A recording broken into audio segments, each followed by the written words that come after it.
opened the faucet.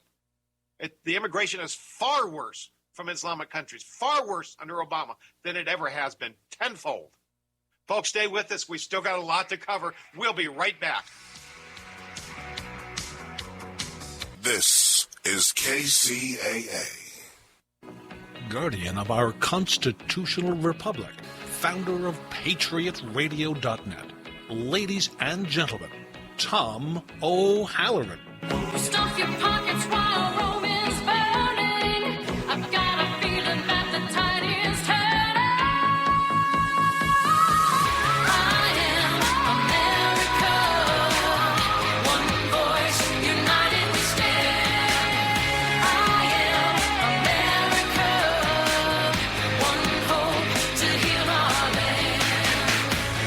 I will not give up on this fight. I will not fade into the night. I am America.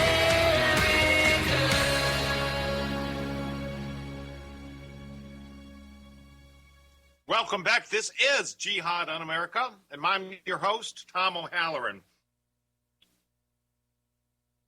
Oh.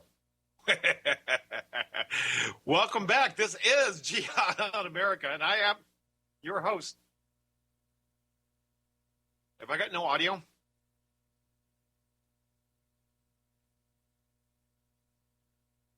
Oh, okay. I kept hearing music in my ear. Welcome back. This is Jihad-On-America, and I'm your host, Tom O'Halloran. Shalom Lewis spoke at a Atlanta, Georgia crowd recently. He said, caliphates like Detroit, Michigan, become countries within our own country, with their own set of rules, laws, and culture. All of it diametrically opposed to the constitutional republic that we know and love. He says this is not a time for delicacy, for tiptoeing. It's not a time to neither parse words nor worry about offending somebody with an unfiltered vocabulary. Time is no longer a luxury we possess. Distance no longer provides protection. We're being threatened like no time before by an enemy obsessed with an apocalyptic endgame that will bring only disaster. An enemy that worships savagery. An enemy that celebrates depravity. An enemy that glorifies death of the young, that has become a seismic shift in our world. We feel it. We see it. We know it. We dare not deny it. Pick up any newspaper on any day, the front page, the second page, the third page, the fourth page and beyond. Most of the articles are about radical Muslims, not just ISIS, radical Muslims immersed in a vicious culture of blood and slaughter. Now, the word Muslim may not be mentioned, but you know the stories that they are. When you read the names, you know what's happening. The media tries to sugarcoat it, probably with pressure from the government, so as not to make it sound like we're under attack, which we are. It's amazing. Hundreds of years ago, the Europeans knew this. And they beat this problem out.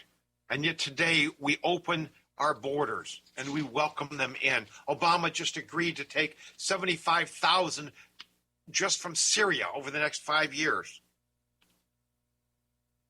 The war has been redefined and relocated. Lewis says Geneva is finished. We're all combatants in the crosshairs. We're all on the front lines, whether we like it or not. You don't need a backpack and a gun and to be in Afghanistan to be on the front line. Because they are here. They are among us. They are in training camps, probably in your state.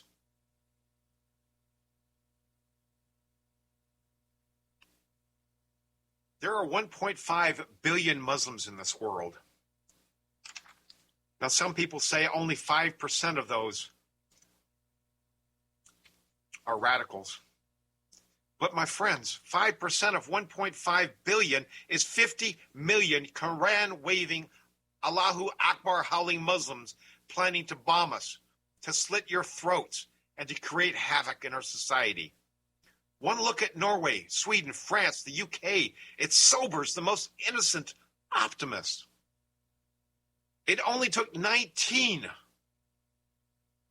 of Osama bin Laden's disciples to bring down the towers, to plow into the Pentagon, to crash a plane into Shanksville, Pennsylvania. Over 3,000 dead. Over $10 billion in damages on one sad day. 19 al-Qaeda immigrants into America. How about 50 million Islamists? You do the math.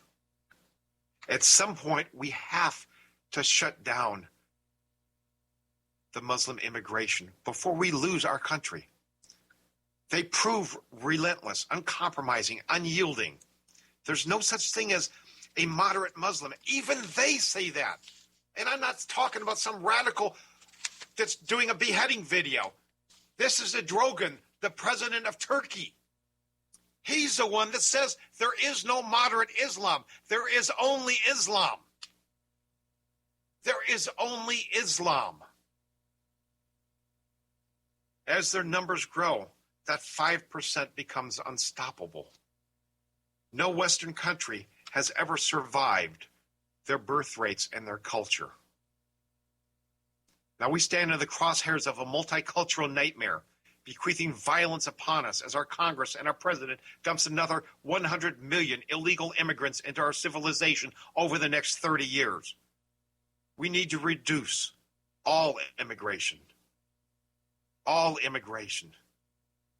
to around 100,000 and no more Muslims whatsoever if we hope to survive as a society. I say it in the opening. I do the news of Islam around the world to show you that is our future. I do stories here in America so you know it's happening here, but it's worse over there. And we have to look at that and know that's a timeline. That's a look into our future. Europe didn't have that.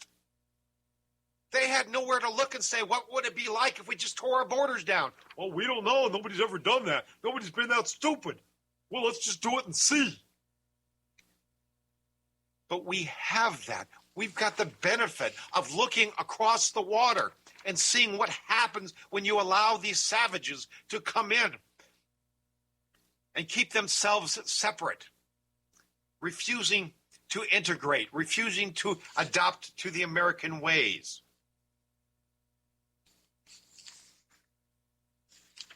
In Texas, there's an anti-Islamophobia conference, and the producer is inviting a radical imam. Now, they say it's an anti-Islamophobe conference.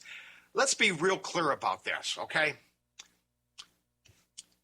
Being an arachnophobe is being afraid of a spider. Well, you've got reason to be afraid of spiders. Some spiders can be very dangerous, can kill you.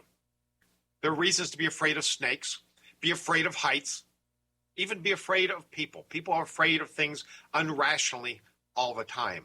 Some things you have a reason to be, some things you don't. If you have a real reason to be afraid of something, it's not a phobia. It's an awareness. We should be afraid of Islam, yes, but it's not Islamophobia. It's Islam awareness. Do you have a axe murderer phobia? No. Doesn't mean you're not going to allow an axe murderer to live in your house. We need to be aware of who these people are and be afraid to let them keep coming in and doing what they're doing. I don't want them cutting my kids' heads off. But my kids aren't going to convert. And they say, if you don't convert, we will kill you. What? We just supposed to assume they're joking?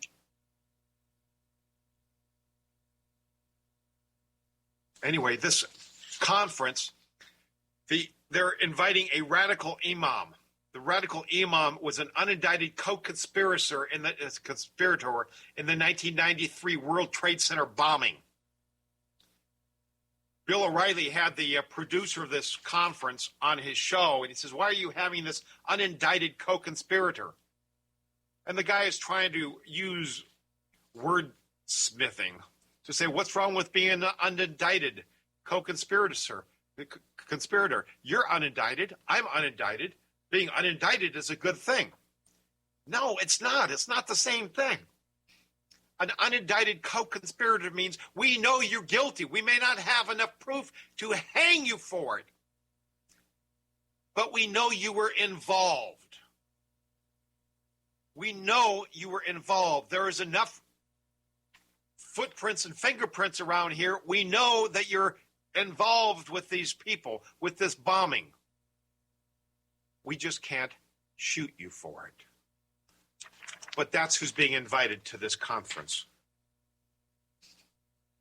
Boko Haram in Lagos, attacking a hospital. They shot a woman as she was giving birth, a baby halfway out of her body, and they shoot her and kill the baby as well.